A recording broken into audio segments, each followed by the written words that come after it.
Welcome back to the Assertive Podcast. I'm Erica. I'm Jess.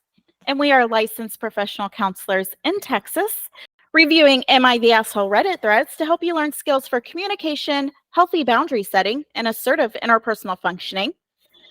Today, we are going to be looking at workplace boundaries and establishing a work-life balance.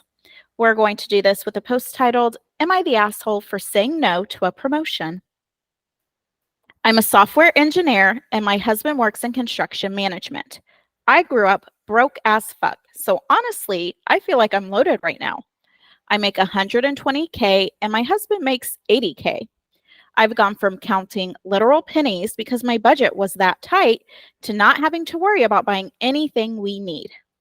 So at work, when my boss offered me a program manager position, but said that my salary would be reviewed at the next review cycle, I went and got a drink with the guy who has that job now and the guy who had the job before him. The current guy said he was screwed out of a raise. He took the promotion when it was implied one was coming, and it never came. And the guy before him, he was making less than I am currently in the role and kept getting his requests for raises rejected. That night, I told my husband about my day and how I wasn't sure if I should take the promotion. We talked a bit, and he thought I should, just for my resume. The next morning, I asked my boss what the salary for the promotion would be, and he said that it would be up to HR in the next review cycle. I'd heard that that tends to be the absolute minimum they can get away with, and honestly, that role on the job market was valued at $150 to $180K, so I'd be majorly undervalued. I was starting to think I'd have to be a sucker to take that offer. So I told my boss I was grateful to be considered, but I was not comfortable taking on any role until the terms of employment, including compensation, were more fully defined. He said his hands were tied. HR wouldn't renegotiate until the next quarter. I came home and told my husband I declined the promotion, and he was surprisingly mad about it. He said it was something we should have talked about instead of me just going on my own, and that I knew he didn't agree with me. I said that I knew my job, the financials weren't looking good, and you can't get water from a stone, and if I took the job, I'd be doubling my workload for nothing. He said I'd have something for my resume that would let me negotiate higher pay elsewhere since it would open up other management jobs for me. I said I liked being an individual contributor and wouldn't enjoy management, so that wasn't something I really cared about. He said, "It's all about you, isn't it?" and was upset because we're married now and I was impacting both of our financial futures since I didn't want a, quote, hard job, and that it was normal to take on additional job responsibilities and then have a salary review. I just didn't know because I'm too young and have never been promoted since I job hop too often. I'm 27 to his 33. I said it was an old school way of thinking to slave away for free on the hope you'll be rewarded. I tried that at my first two jobs, and that's why I quit. All it does is tell them you're cheap and gullible. He called me naive and said I was too idealistic. Am I the asshole for declining the promotion? All righty. Work-life balance, workplace boundaries. I feel like you're really good at workplace boundaries. Well, thank you. I think communication styles, assertive communication comes out much more naturally for me at the workplace, but I can lean to aggression. I think I don't like being like a slave to my job, and I think I'm okay like doing things like asking for raises or setting limits and stuff like that too. Mm-hmm. So negotiating starting salary. Yeah, I feel like I remember like we're all like in the bullpen and we're checking in on that and like nobody had done that, and I was like, what the fuck, you guys? So we had like a come to Jesus moment about when you take a job, how you negotiate salary and stuff like that. Mm-hmm. So yeah. But do you feel like that's a skill set you have? I have it now, and I have it because of you. You see you overextending on hours. Was that your and you were like, what are you doing? Like, we make the same dollar amount. Like, they view us the same, but you're in here like 20 extra hours a week.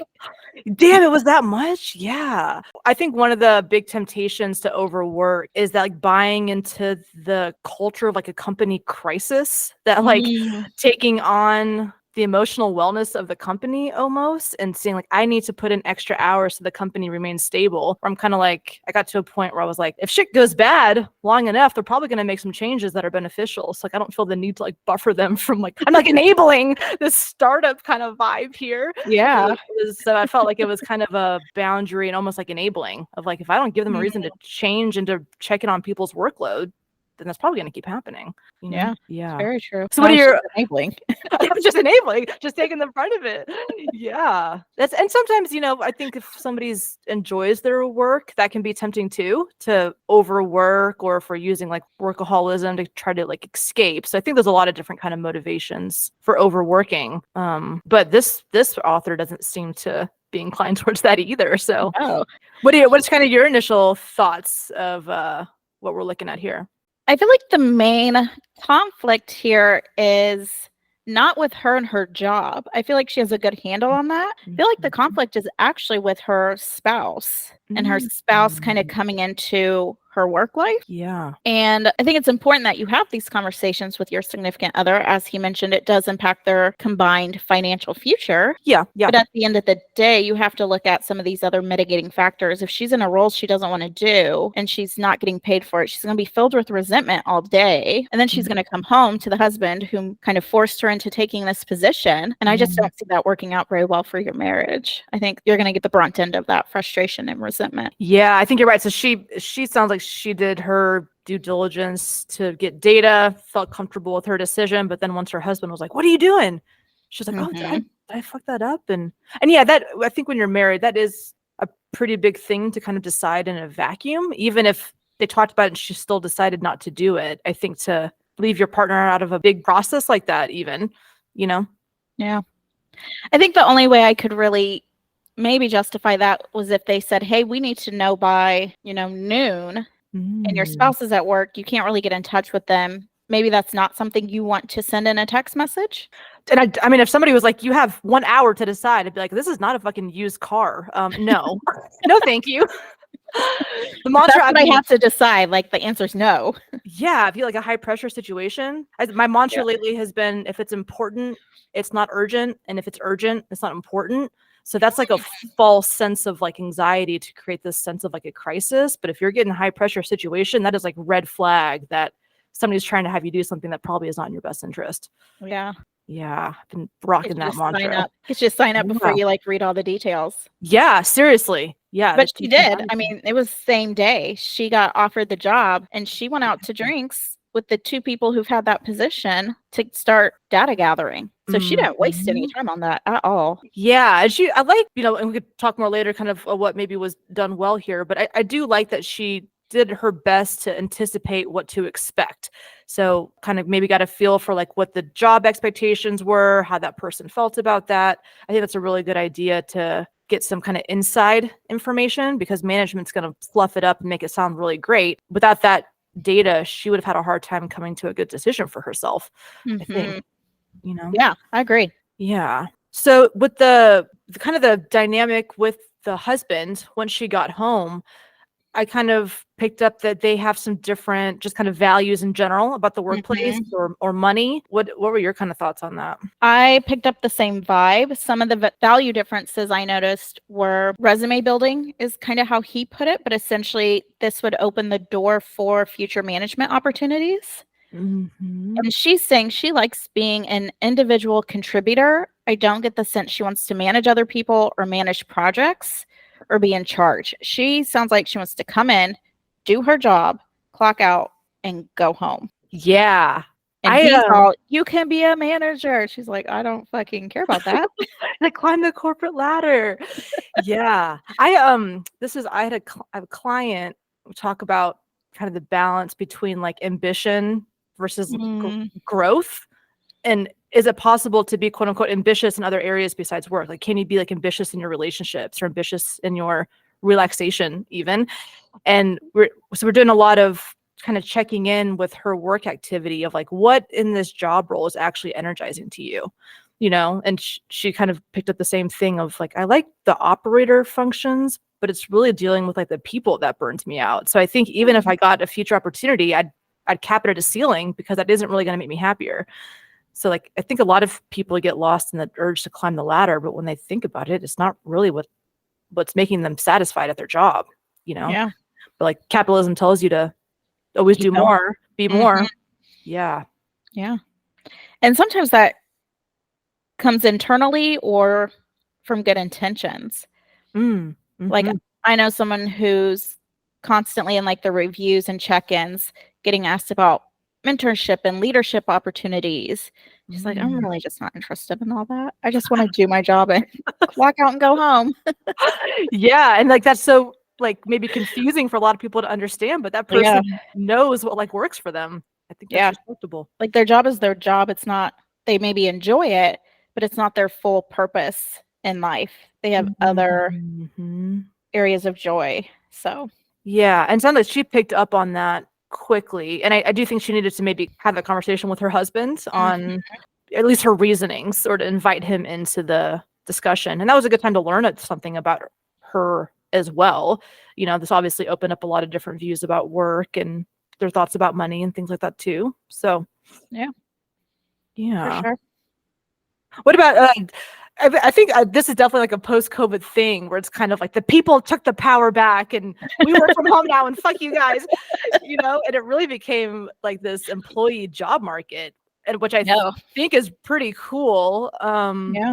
If I had a business, I would hate it, but Well, I think also COVID gave a lot of people the resources they really needed to job hunt the way it should be. And I always tell my clients, looking for a job while you have a job is best because you're not going to feel pressured Yep. to take a job because you need to pay your bills or you have this big expense coming up.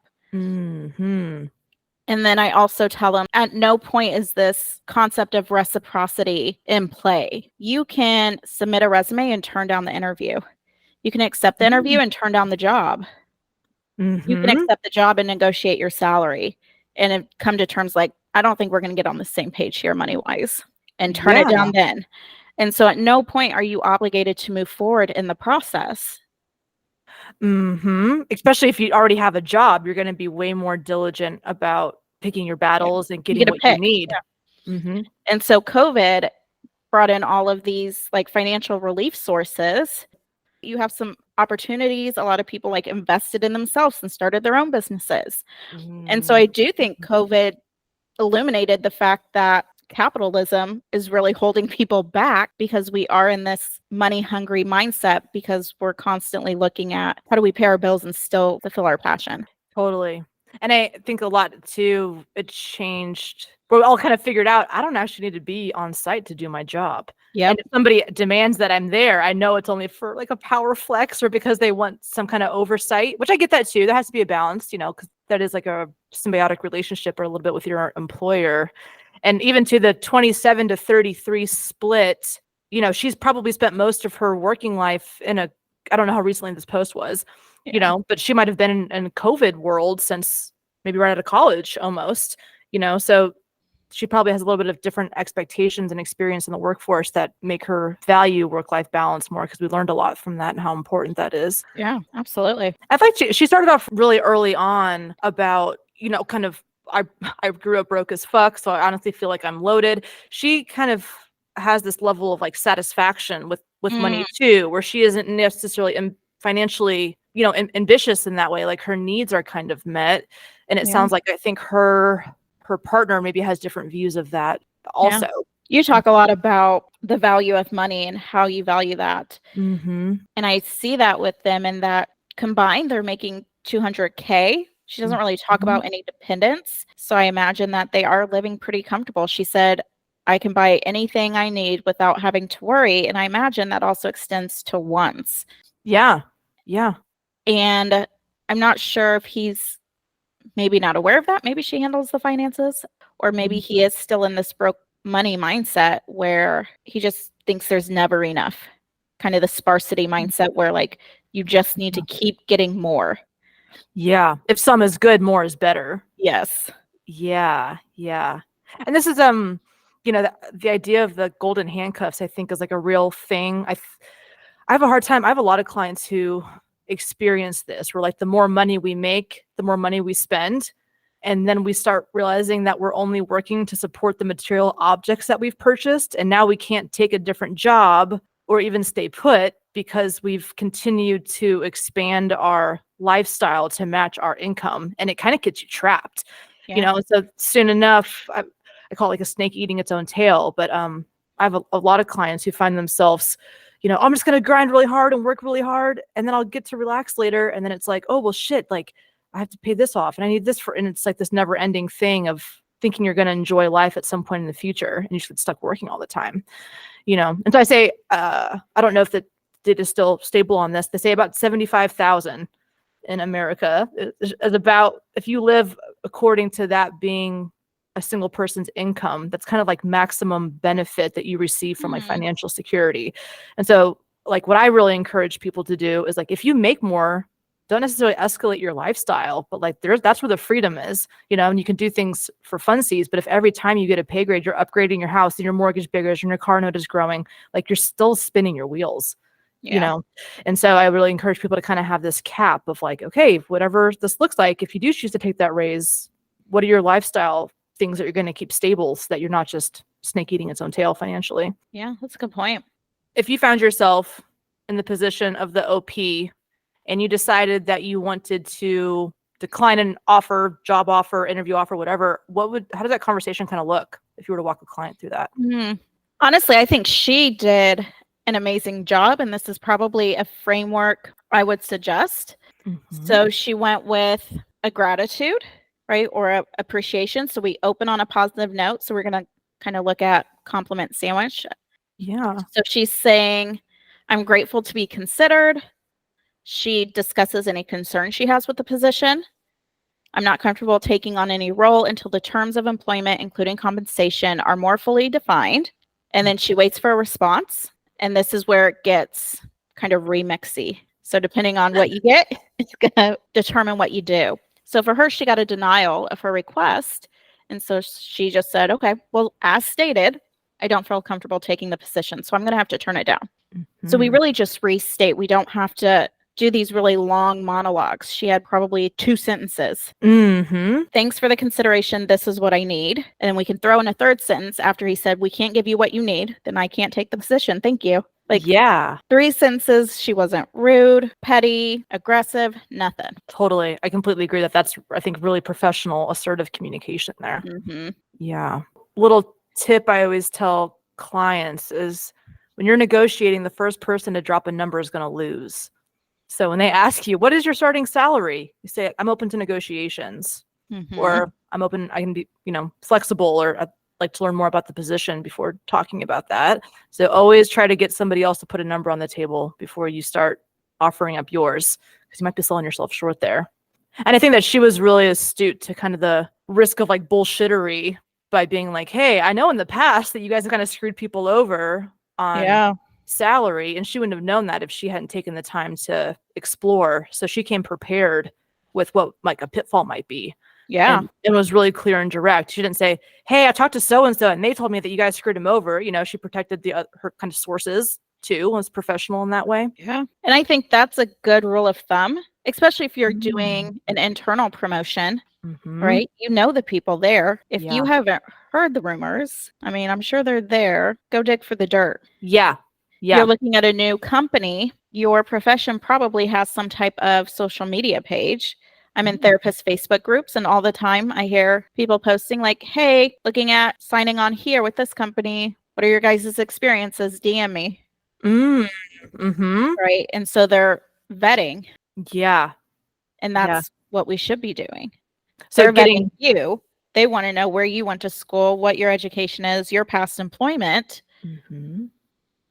So if you go into a job interview, you want to vet them. What's your turnover rate? What's the reason cited? Most people quit. That's the biggest thing. Yeah, that's a great. They're going to get real uncomfortable.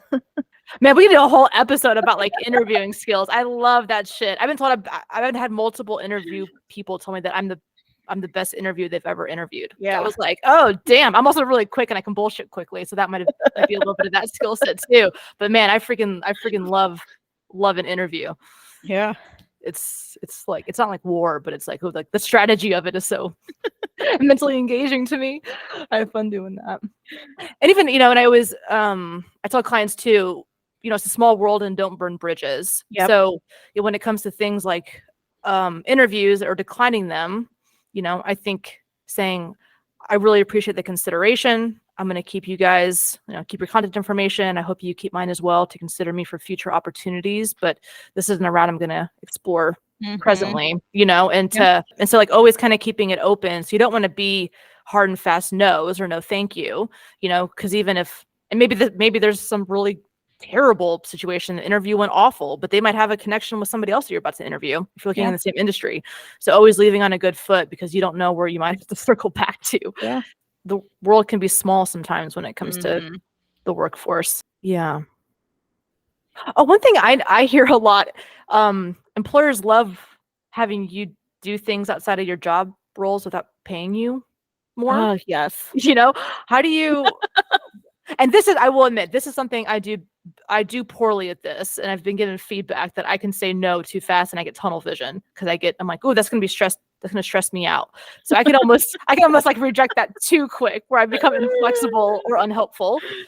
But like, how would you kind of talk a client through if they're just getting dumped with like additional responsibilities or feel like too much is being expected for their position? I would probably, I'm going to say 2 suggestions.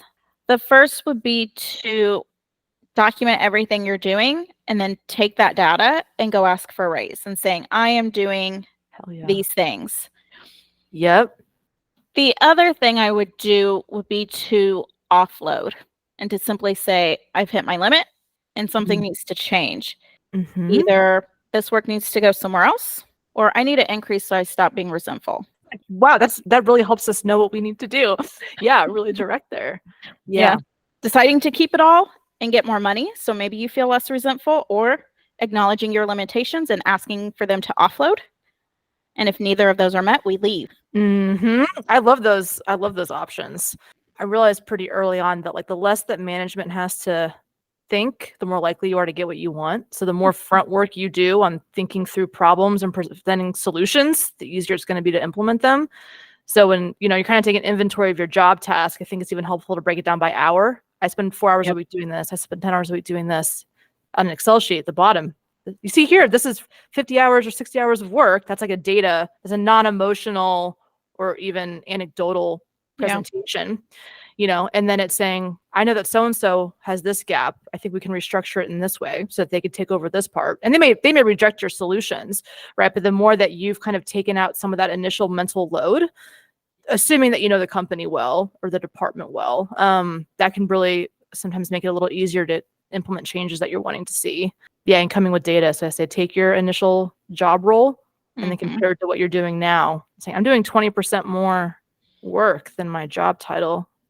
We need to find some kind of compromise here that gives you that initial leverage of, just having some data to go off of. Yeah. Very good. Yep. So say that you're in a situation, you're in a job, you're grinding, you're taking on responsibilities, trying to be a team player.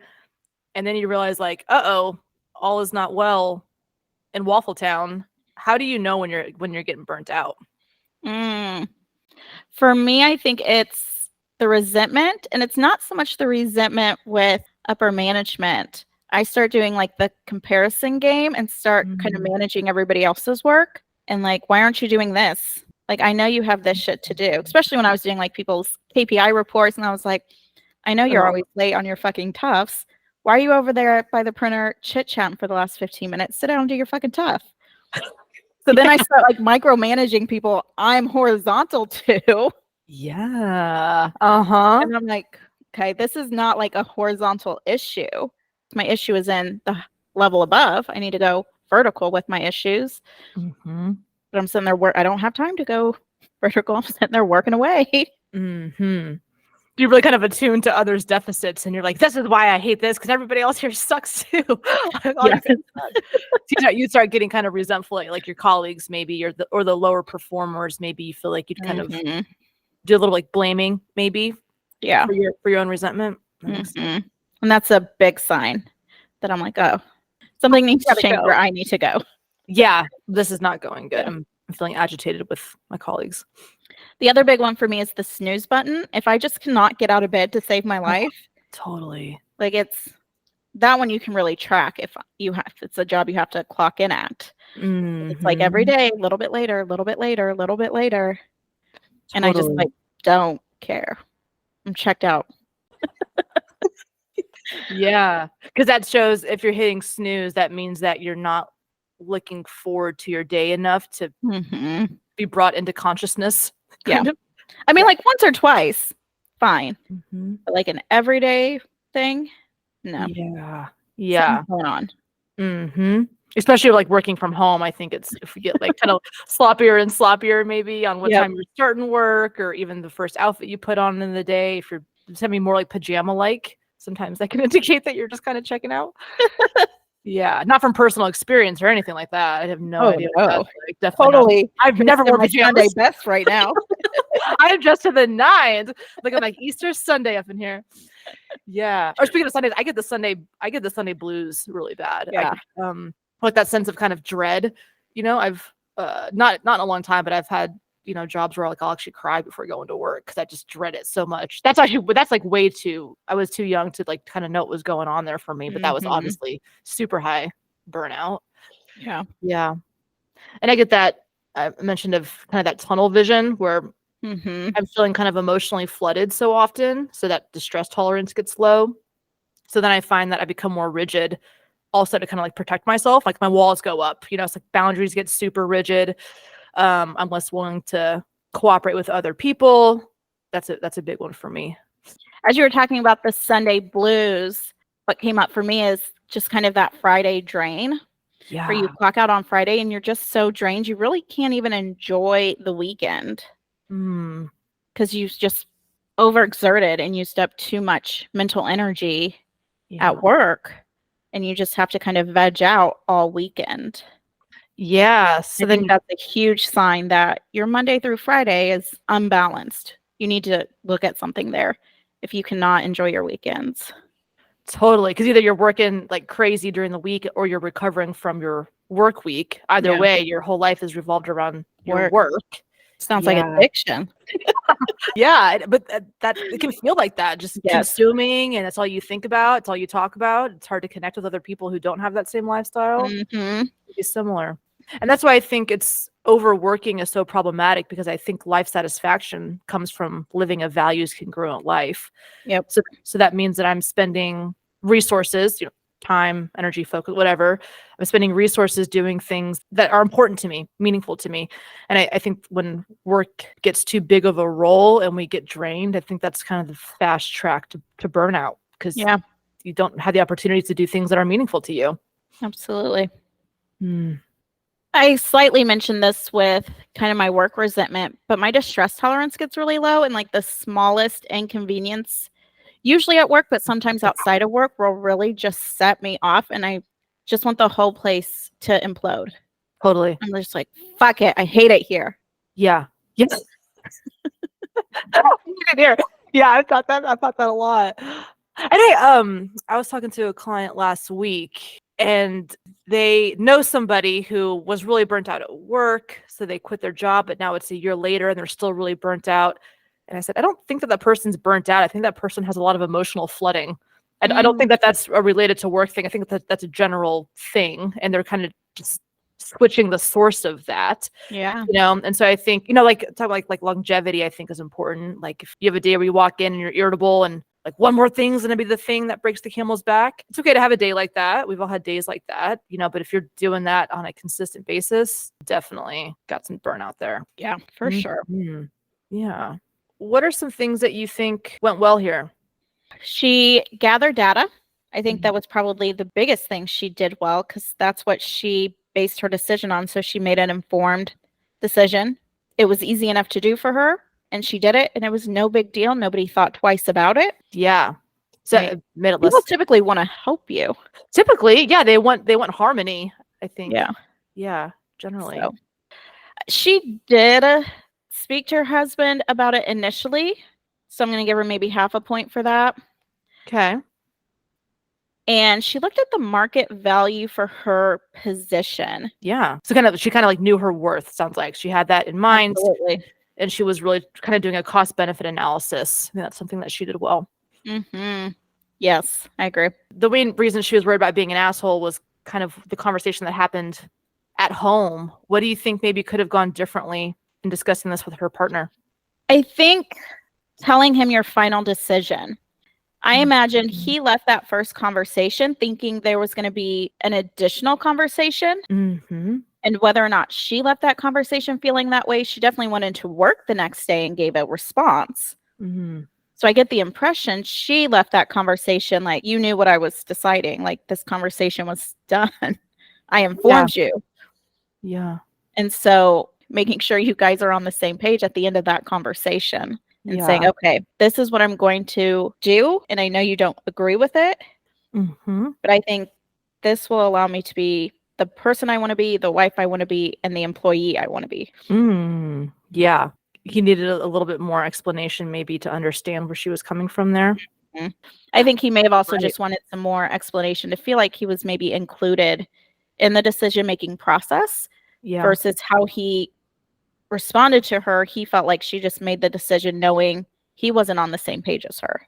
Mm-hmm. Especially when you think about marriage as an agreement that you go through kind of these major life things together. You know, I think he was kind of power flexing a little bit by throwing out the age of being like, you just don't know any better. I think that was maybe, but I think there might be a piece to that where I think this is a little bit of immaturity where if we don't invite feedback from our natural support system, it's usually because it's kind of like, fuck it, I'm going to do what I want to do kind of too. Yeah. You know, so I think when you pick a partner, you're kind of saying, I value your feedback. You know, I think that you're going to want what's best for me. So I want to hear your thoughts because I think that you can help me arrive to a good decision. So to leave your partner out of a big decision like that, I think it's kind of saying like, I don't need a partnership, you know? And so even if he still disagreed with her and even if she still went into the promotion, declined it, that's okay to disregard feedback that you get. But I think that that's part of the package that comes with marriage, you know, or long-term partnership. Mm-hmm.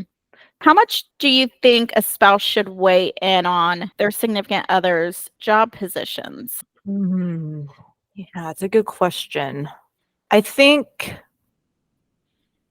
that one might be kind of case specific too. I think a lot of it might be looking at kind of past contributions, maybe how both people feel like the other person has contributed financially to the relationship. You know, if one partner is consistently underperforming, you know, out of kind of selfishness, I think that that's reasonable. The other person might find that quite disrespectful or want to have more accountability around that. But assuming that there's not some kind of, you know, maybe financial abuse or something like that going on, or I think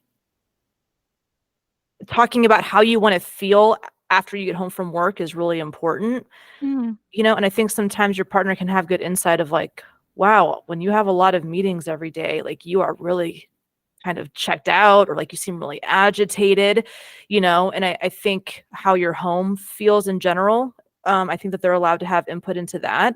And then of course the financial discussion I think needs to happen, but people are also, you know, individuals, right? So at the end of the day, it is that person's consequences to take on, whether they decline or accept it. So, you know, I think inviting feedback from your support system is all well and good, but at the end of the day, that is on you to actually like live that life. So if there's this big kind of difference in what you guys would like to have come out of that, I think do what's best for you, you know, and your partner, a good partnership, you want to see your partner happy and do well.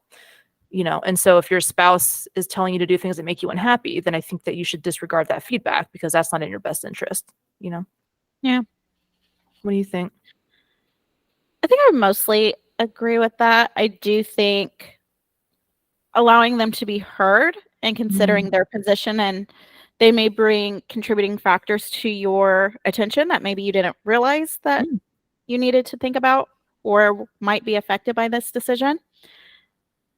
But again, at the end of the day, you're the one that's going to have to go there and do that job. Right. And so I think making a decision that you can live with is ultimately going to win and should win. Otherwise, I think you do risk resentment within the relationship, taking a position you don't want to, because your spouse kind of bullied you into that or pressured you into that. Yeah. And I think sometimes even we can get avoidant if things feel stressful. Like maybe your spouse knows that being financially ambitious or career oriented is really important to you, but you get really nervous and you need a little push or encouragement. Yeah. But sometimes even, just because something feels scary doesn't necessarily mean it's wrong, right? It could be something else going on that maybe you're self-sabotaging or not knowing your own worth. So, I think, again, I think it comes down to, is this person have my best interest in mind? And does this person have a good sense for what makes me well and what helps me kind of thrive? And having that as your benchmark, because your partner is that person, then even if they're pushing you, it might be because they have some maybe observations or know you're stronger than you are, maybe, or something like that. Yeah. And I would say never turn down an opportunity to brainstorm. Just because you guys have two opposing views doesn't mean there are only two views available. She was saying how she's at 120. If she took the promotion, it's 150 to 180, which probably means her current position is valued higher somewhere else too. So she can maybe jump to like 130 or 140 and stay in the same role. And so that might be a decent compromise where husband's getting some more financial security, but wife isn't having to go into management. Yeah.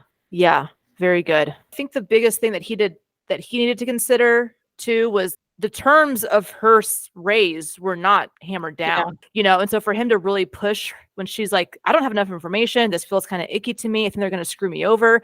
So her red flags were going off accurately, I think, so he probably maybe needed a little bit better understanding of some of her concerns as well, because I think that she was right to decline that, because it did sound like she was going to be overworked and underpaid. Absolutely. Interesting. So who is the asshole here? Well, I'm going to say I think the OP is an asshole, not for declining the job offer. I think that she made a boo-boo by making this decision in a vacuum and kind of preventing her partner from having their voice heard in this. So again, I don't think this is like a 100, grade asshole. I think this is kind of just like an oopsie daisy on that one. Hope you do better going forward. But I do think that if we were to place ownership, I think she made a mistake in that way. What do you think? I'm inclined to give her a clean slate and say not the asshole. I think she did have a conversation with him. I will say it was a bit ambiguous. She just kind of told him about the day, said, I'm not sure if I should take it. They talked about it a little bit. We don't really know what was said in there. So she may have just blatantly said, like, I don't think this is the move for me. And he's countering with, I think you really should. It'd be good for your resume. So we don't necessarily know what happened in there. If she was saying, like, I don't want to do this. Yeah. You're not harming your guys' finances in any way by not taking the promotion. And so you shared with him how you felt. And if he's struggling to understand that, you have that conversation with him. Yeah. But you got to do what you can live with. Yeah, that's a good point. Summarize it for us. What did we learn? Oh gosh, we learned a lot today. So much. So many tips and tricks. I might need some help with this one. Okay. I'm going to start with how to tell when you're burnt out. There are probably a lot of different ways, and you probably have your own unique characteristics, but some that we hear a lot or have experienced personally, hitting our snooze button, feeling drained on Friday and not being really productive on the weekends, getting the Sunday blues. Maybe we're crying before work or at the thought of going to work. We're feeling really stressed or agitated. We may have higher irritability, less distress tolerance at work. We get a little bit resentful. We may not be willing to be a team player as well. We also talked about knowing your worth at a job and not taking less than what you feel you deserve. I won't cover them all, mainly because I don't remember them. Some great interview skills. And don't feel pressured for reciprocity in the job searching process. Mm-hmm. Yeah. Yeah, tuning into when you figure out kind of what your ambitions want to be at your job, use your values to Mm, create kind of a sounding board to figure out what your cap is on how high you want to push the kind of ambition ladder. It's better to leave options more open than closed. So always, if you do decide to decline an offer of some kind, expressing appreciation mhm. for being considered, maybe explaining the barrier that is going to keep you from accepting it, and then leaving the line open of, I'd love to circle back if we can connect to HR, or I'll keep your contact information if things change going forward, something like that. And yeah, just as partnership jobs are a big part of our lives. Yeah. So at least in, America, it's probably best to allow your partner to have some space in there. And if they have your best intentions, it's okay to decline their feedback, but some good food for thought can come out of inviting your natural support system into major decisions like this. Yeah. Perfect. That's all I got. Alrighty. Guys, we would love to hear your thoughts on this. Send them to us at assertivepodcast@gmail.com. Until next time.